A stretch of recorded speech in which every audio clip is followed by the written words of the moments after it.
নমস্কাৰ, তিনিদিনীয়া ডিষ্ট্ৰিক্ট লেভেলৰ ট্ৰেইনিং শেষ কৰি আজি আহিছোঁ আপোন বিদ্যালয়খনলৈ এক নতুন উদ্যমেৰে। ট্ৰেইনিঙত লাভ কৰা জ্ঞান আৰু কৌশলবোৰ যাতে আমাৰ বিদ্যালয়ৰ ল'ৰা ছোৱালীখিনিৰ শিকনত ব্যৱহাৰ কৰিব পাৰোঁ, তাৰ বাবে মই ক্লাছ 1 আৰু ক্লাছ 2 একেলগে থকা এইটো শ্ৰেণীকোঠা বাছি ল'লোঁ। বাওঁপিনে আছে ক্লাছ 1ৰ ছাত্ৰ ছাত্ৰীবোৰ আৰু সোঁপিনে আছে ক্লাছ 2। আজিৰ প্ৰথম কাম হিচাপে ক্লাছ 1 আৰু ক্লাছ 2ৰ এফএলএন মেটেৰিয়েলছখিনি প্ৰথমতে একগোট কৰি ল'লোঁ।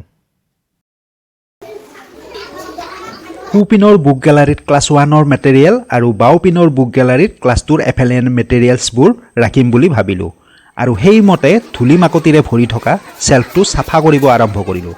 কোনোমতে চাফা কৰি আমাৰ সৰু সৰু নিপুণ চিপাহীবোৰৰ সহায়ত সাক্ষৰতা আৰু সাংখ্যিকতাৰ কাৰ্যপত্ৰ, হেণ্ডৰাইটিং আৰু আন সামগ্ৰীবোৰ সহজে ঢুকি পোৱাকৈ ৰাখিলোঁ। এইখিনি 1 একেলগে থোৱা। ক্লাছ 2 তাত থ'ব লাগিব। ইয়াত নহয় একেলগে থৈ দিছোঁ যে মই। ঠিক আছে, বঢ়িয়া। আজিৰ কাৰণে চাফ চিকুণৰ কাৰ্য সমাপন কৰি উলিয়াই ল'লোঁ সাপ্তাহিক পৰিকল্পনা। শিকন ঘাটি ৰৈ যোৱা বাবে আজি মই 5ম সপ্তাহৰ প্ৰথম দিনৰ পৰা আৰম্ভ কৰিলোঁ, যাতে কাৰ্যপত্ৰৰ অনুশীলনবোৰো মই 5ম সপ্তাহৰ প্ৰথম দিনৰ পৰা আৰম্ভ কৰিব পাৰোঁ। এতিয়া মই ভাষাৰ প্ৰথম পিৰিয়ডত OLD অকণমান কৰিম আৰু তাৰ পিছত টেক্সট বুক পঢ়াম। কি খবৰ তোমালোকৰ? তোমালোকক মই আজি এখন ছবি দেখুৱাম হা। এইখন ছবি যে দেখা পাইছানে?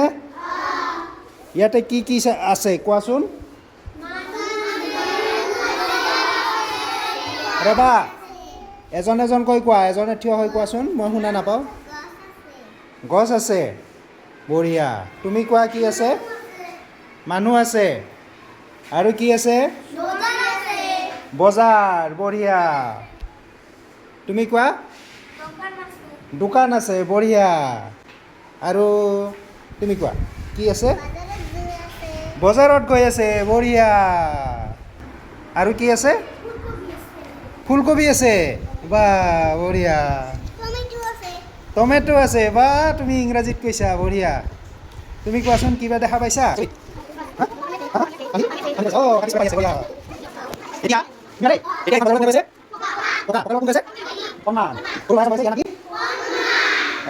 আমি একেলগে এতিয়া গাম হা। কণমান যাব ককাৰ লগত কিনিবলৈ কিবা কিবিবোৰ কিনো হ'ব পাৰে, চাবাচোন বাৰু ভাবি।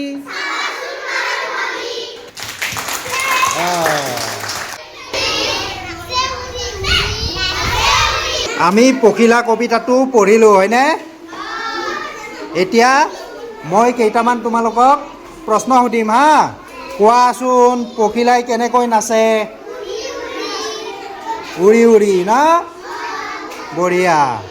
তুমি কোৱা, পখিলাই কাৰ সৈতে খেলিব বিচাৰিছে? পাখিৰ সৈতে নহয়। তুমি কোৱাচোন, পখিলাই কাৰ? কলিটিৰ সৈতে না? বঢ়িয়া হৈছে। কলি মানে কি?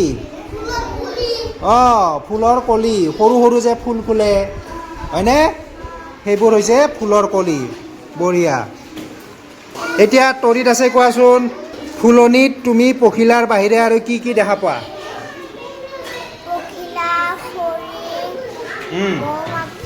মোবাইলটো হাতত লৈ ক্লাছ কৰিব মুঠেও ভাল লগা নাই, কিন্তু ভিডিঅ'টোৰ পৰা আন শিক্ষকসকলৰ অকণমান হ'লেও লাভ হ'ব বুলিহে ভিডিঅ' বনাইছোঁ।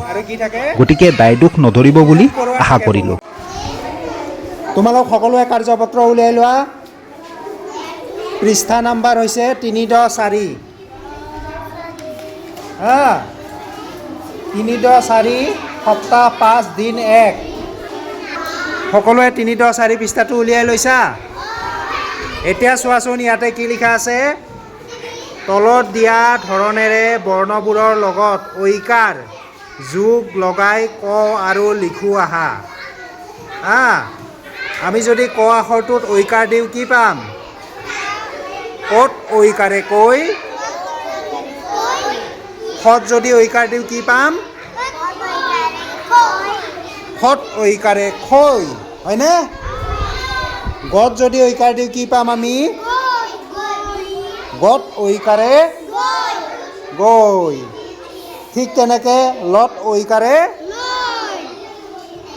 মত ঐকাৰে এতিয়া এইটো পঢ়াচোন তুমি এইটো পঢ়াচোন বৈ বঢ়িয়া তুমি এইটো পঢ়া নত ঐকাৰে নয় বঢ়িয়া কৰিয়ে এইটো পঢ়াচোন বঢ়িয়া তোমালোকে পাৰিছা এতিয়া লিখা আখৰকেইটা লিখা হা ঠিক আছে